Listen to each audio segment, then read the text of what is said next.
24년 전 20대 여자친구를 살해해서 안매장했다.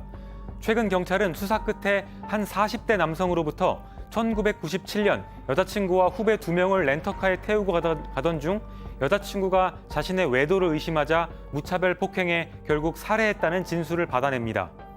심지어 이 남성과 후배는 전북 김제의 한 도로공사 현장에 여성의 시신을 안매장했다고도 자백했습니다. 24년 전 미제 실종 사건의 범인이 밝혀진 순간이었습니다.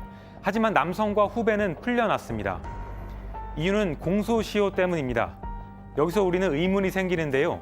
살인죄의 공소시효는 폐지된 게 아니었나요?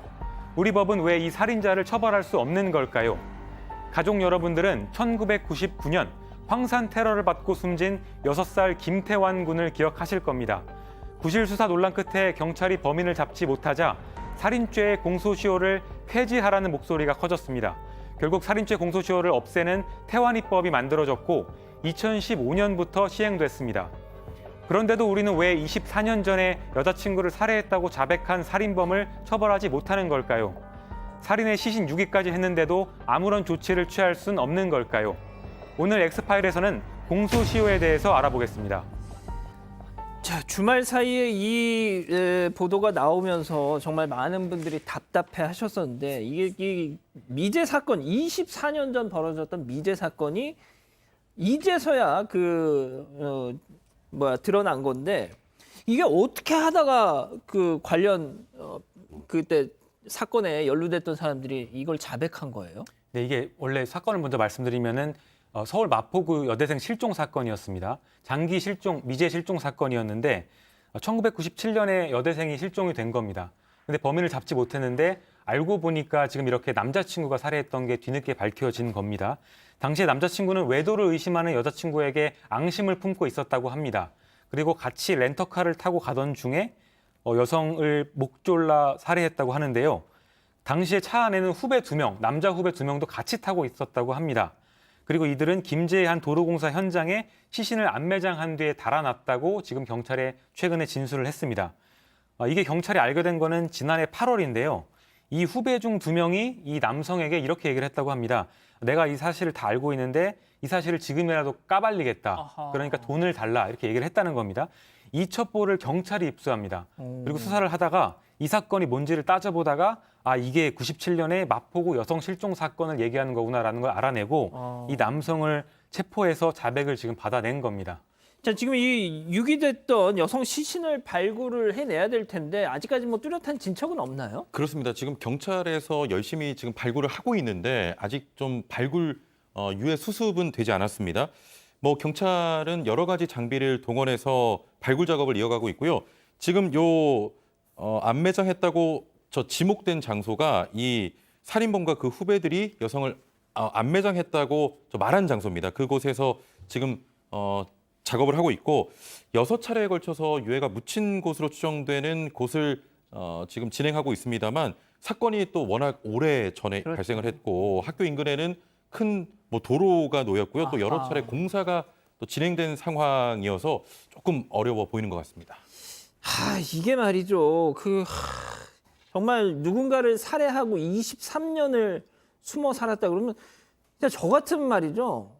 밤마다 막 꿈에 나오고 막 진짜 못 살았을 것 같은데 뭐가 됐든 이자들은 지금 뭐 잘 있다가 이제서야 뭐 네가 했던 걸 까발리겠다 뭐 이렇게 해가지고 지금 이렇게 왔다는 거잖아요. 진짜 이게 자칫 잘못했으면 이 정말 이 피해자 저는 하늘나라 어떻게 갑니까? 그래서 뭐 저희들 이런 이야기하죠. 구천을 맴돌 수밖에 없다. 자기의 원한을 풀어달라라는 이야기가 나올 수밖에 없는데 사실 모든 사건을 우리가 그 시점에서는 모를 수 있지만 사후에 돌아와서 그 시점으로 가다 보면 언제나 아쉬운 점이 남는데요. 지금도 똑같습니다. 성인이 실종됐을 때 그 실종된 사건을 그냥 편하게 원오브댐 사건으로 이거 그냥 생존 가능 없는데 어디에 살아 있겠지. 라고 해서 그냥 실종으로 그치는 게 아니라 분명히 특별한 이유 없이 실종이 되었다면 주변에 탐문 수사를 조금 제대로 했었으면 어땠을까? 강력 사건이라는 걸 열어놓고 좀 들여다봤으면 어땠을까? 그러니까요. 분명히 이 친구들하고 이런 관계를 모르지 않을 거잖아요. 예. 그러면 분명히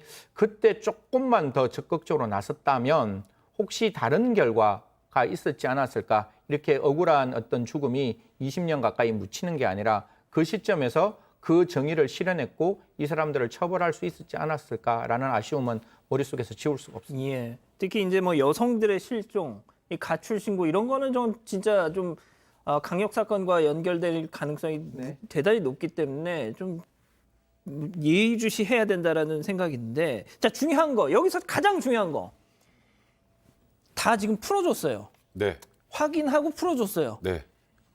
이춘재 때랑 똑같은 겁니다. 화성연쇄 살인 사건의 범인 이춘재와 똑같다는 의미는 지금 우리 아마 많은 시청자분들이 그 옛날에 뭐 태완이 사건으로 태완이법이라는 게 만들어져서 살인죄 공소시효가 없어졌다고 하는데 공소시효 없어졌다는데 왜 지금 처벌 못 하나? 근데 이제 2007년 이전에 살인죄 공소시효는 15년이었습니다. 그러면 이 15년 공소시효가 완성되면 이제 말 그대로 처벌을 못 했던 거잖아요.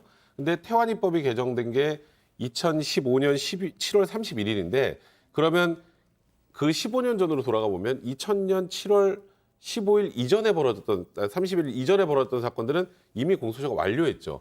그럼 법이 만들어지기 전에 공소시효가 완료된 사건들은 건드릴 수가 없는 거예요. 그러면 이게 97년도 범죄니까 15년을 더하면 2012년이 공소시효 만료일이죠. 그러면 태완이법 개정됐던 2015년 7월 30일 이전에 공소시효 자체가 끝났기 때문에 더 이상 처벌할 수가 없었던 겁니다. 자 지금 뭐 백 변호사님도 잠깐 말씀하셨지만 이춘재, 예. 이춘재는 지금 자기가 화성 그것 때문에 있는 게 아니에요 지금 예. 감옥에. 예, 이런 공소시효 완성으로 처벌 못하는 사례가 굉장히 많았습니다. 지금 방금 말씀하신 것처럼 이춘재 같은 경우도 지난해 그 23건의 범죄를 모두 자백을 했습니다만 공소시효가 만료된 게 좀 명확해서 공소권 없음으로 처분을 했고요. 또 91년에 많은 분들 아실 겁니다. 그 개구리 소년 실종 사건도 있었고 방금 우리 변호사님께서도 말씀하신 대구 어린이 황사 테러 사건도 마찬가지로 공소시효가 적용이 돼서 영구 좀 미제 사건으로 남게 됐습니다. 그러니까 좀 안타까운 게 그 법 이름이 공소시효를 폐지한 법 이름이 태완이법인데 예. 정작 태완이 사건에는 이 공소시효 맞습니다. 폐지가 적용되지 못했던 거예요. 예. 자 그런데 태완이법 일단은 그래도 이후에 벌어진 어떤 살인 사건에 대해서는 그래도 조금은 그래도 태완이법 때문에 안심을 하게 된 거잖아요. 맞습니다. 예. 많은 사건들이 이후에 그 뒤늦게 진범이 잡혀서 처벌을 하게 된 경우가 있었고요. 태완이법에 대해서 먼저 좀 설명을 조금 더 해드리면 1999년에 있었던 일인데 태완군은 6살이었습니다. 대구에 살고 있었는데 자기 집 앞 골목에서 누군지 알 수 없는 사람이 뿌린 황산에 전신의 화상을 입었고요. 맞아요. 49일 동안 폐혈증을 앓다가 세상을 결국에 떠났습니다.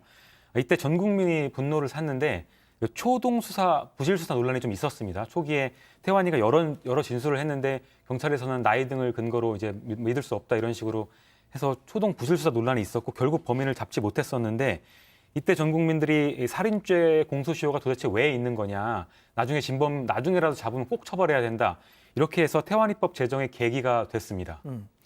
변호사님 그런데 이게 진짜 그 상식 그냥 아니 이자가 범인이란 걸 알아. 아니, 본인도 인정했어요.